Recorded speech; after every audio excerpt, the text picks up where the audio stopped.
बिस्मिल्लाहिर्रहमानिर्रहीम, अस्सलाम वालेकुम। 3D केमिस्ट्री में आपको वेलकम कहते हैं। स्टार्ट करेंगे हाइब्रिडाइजेशन। लास्ट टाइम हमने हाइब्रिडाइजेशन स्टार्ट की थी, तो उसमें हमने sp3 हाइब्रिडाइजेशन के बारे में पढ़ा था। तो आज हम मूव करते हैं sp2 हाइब्रिडाइजेशन के बारे में। इन केस ऑफ कार्बन, कि हम कार्बन के sp2 हाइब्रिडाइजेशन कैसे निकालते हैं। तो एज इट इज उसी तरह आपको इलेक्ट्रॉनिक कॉन्फ़िगरेशन लिखनी होती है। सबसे पहले कार्बन की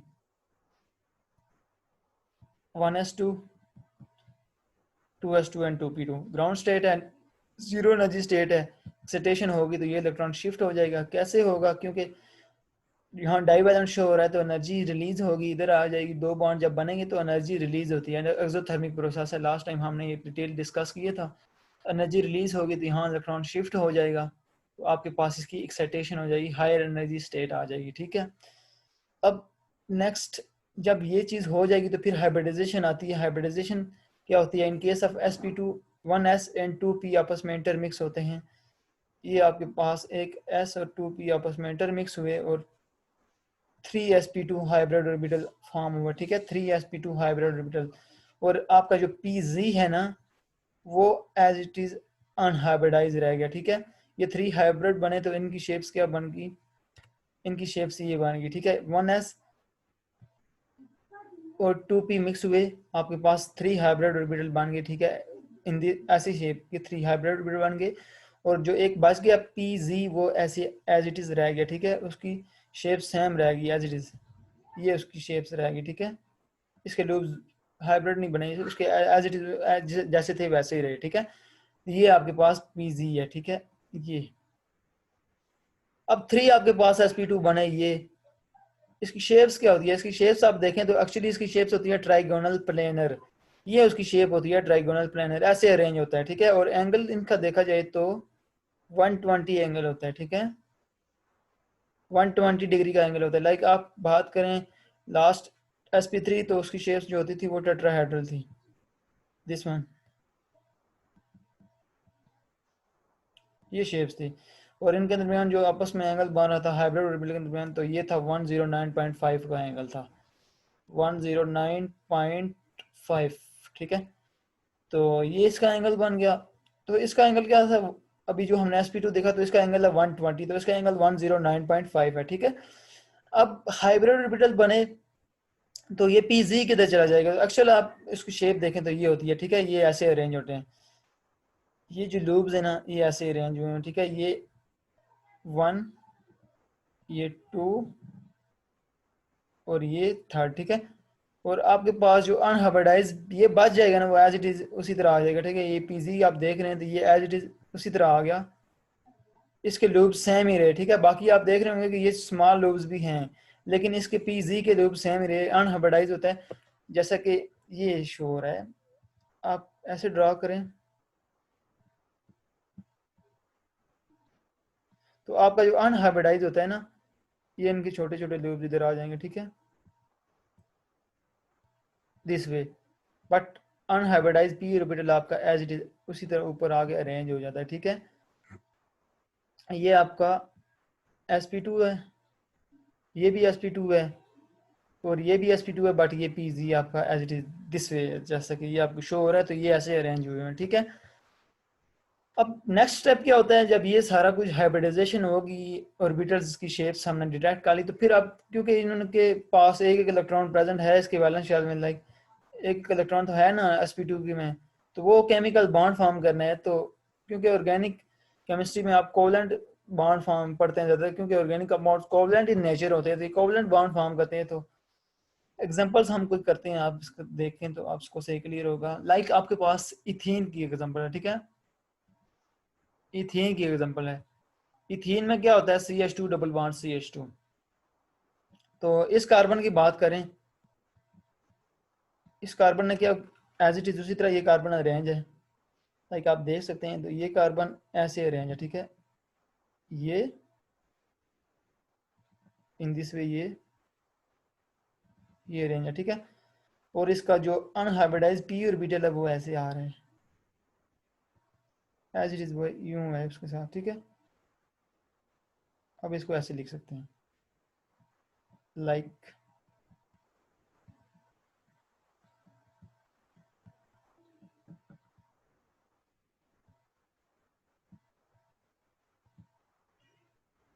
ये आपको अनहाइब्रिडाइज्ड पी ऑर्बिटल आया, ठीक है।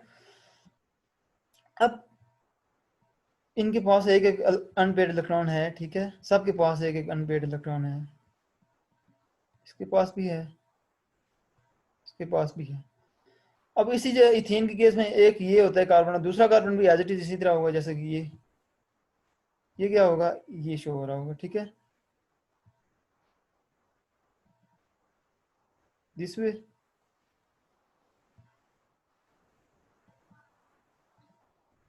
ये इसका अनहाइब्रिडाइज आ गया इस कार्बन का, ठीक है, ये इसका अनहाइब्रिडाइज पीजी है।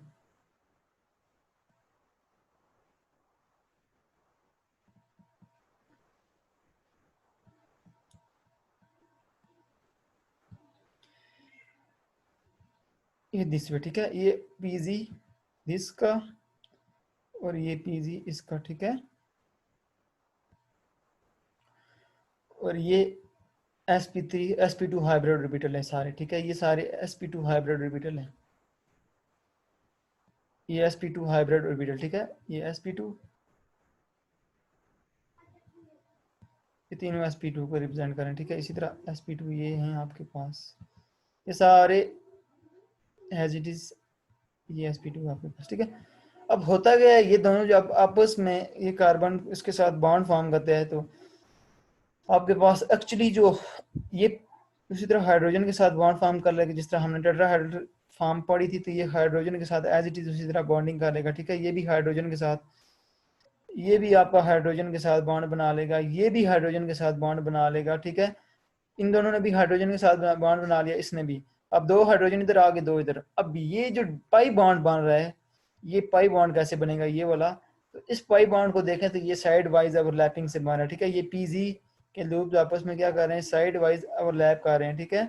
ये पीजी के लूप्स आपस में साइड वाइज ओवरलैप कर रहे हैं, तो आपके पास साइड टू साइड ओवरलैपिंग से पाई बॉन्ड बनता है। ये बॉन्ड एक सिग्मा बॉन्ड है, जैसे कि ये सिग्मा बॉन्ड इसकी वजह से बना, ये पी के ऑर्बिटल आपस में sp2 आपस में क्या कर रहे हैं, आपस में हेड टू हेड ओवरलैप कर रहे हैं, तो ये सिग्मा बॉन्ड बन गया। जो पाई बॉन्ड बना, वो पाई बॉन्ड कैसे बना, ये pi bond side wise overlapping की अनहाइब्रिडाइज्ड ऑर्बिटल जो आपके पास थे, वो उनकी साइड वाइज ओवरलैपिंग से पी पाई बॉन्ड बन गया, ठीक है। तो ये आपके पास एक्चुअल स्ट्रक्चर है, जैसे कि आपको शो हो रहा है। ये sp2 यहाँ हाइड्रोजन है, इसके साथ इधर भी हाइड्रोजन है और इधर भी हाइड्रोजन है दो, ठीक है। और बाकी जो पाई बॉन्ड फॉर्म हुआ है पीजी की साइड वाइज ओवरलैपिंग से पाई बॉन्ड आपका फॉर्म हो गया, ठीक है। ये थी एग्जांपल sp2 हाइब्रिडाइजेशन। आप इथीन के केस में कैसे देखते हैं, तो वो ऐसे, ठीक है, ऐसे आप निकाल सकते हैं sp2 ऑफ इथीन। जैसा कि आपको ये भी एग्जांपल शो हो रही है एज इट इज इथीन की है, तो ये हाइड्रोजन हैं, ये अब पाई ऑर्बिटल कैसे बना, ये साइड वाइज ओवरलैपिंग से, ठीक है, ये साइड वाइज ओवरलैपिंग से। बाकी ये हाइड्रोजन इधर भी आ गया है, हाइड्रोजन। अब ये बॉन्ड कैसे बनेगा, ये बॉन्ड बनता है जी sp2 के और हाइड्रोजन के 1s से, ठीक है। ये हाइड्रोजन और sp2 के 1s की ओवरलैपिंग से बॉन्ड बना। जिस तरह हमने लास्ट टाइम मीथेन की बात की थी टेट्राहाइड्रल की, तो उसमें sp3 प्लस हाइड्रोजन का 1s आपस में ओवरलैप कर रहा था। तो इसमें क्या होता है, sp3 और 1s ऑफ हाइड्रोजन, ठीक है। तो इसमें sp2 और 1s ऑफ हाइड्रोजन, ठीक है। तो ये आपस में, और ये बॉन्ड pz और pz की ओवरलैपिंग से बन रहा है, ठीक है। तो पाई बॉन्ड, और इनके दरमियान जो एंगल होता है वो 120 डिग्री का होता है। एंगल जो हाइब्रिड ऑर्बिटल है, इनके दरमियान एंगल 120 डिग्री का होता है, और जो उनकी बॉन्ड लेंथ होती है कार्बन हाइड्रोजन के दरमियान, वो 110 ppm की इसकी लेंथ होती है, ठीक है। और प्लेनर शेप इसको बोलते हैं, प्लेनर शेप्स। नेक्स्ट हम sp हाइब्रिडाइजेशन पढ़ेंगे। तो आज का लेक्चर यहाँ तक ही था। होप सो आपको समझ आ गई होगी। फिर भी आपको कोई भी प्रॉब्लम है तो आप कमेंट्स बॉक्स में कमेंट कर सकते हैं या आप मुझसे पूछ सकते हैं। ओके, अपना ख्याल रखिएगा, चैनल को लाइक करें, सब्सक्राइब करें, ताकि नेक्स्ट वीडियोस की अपडेट आपको मिलती रहें। ओके, अल्लाह हाफिज़।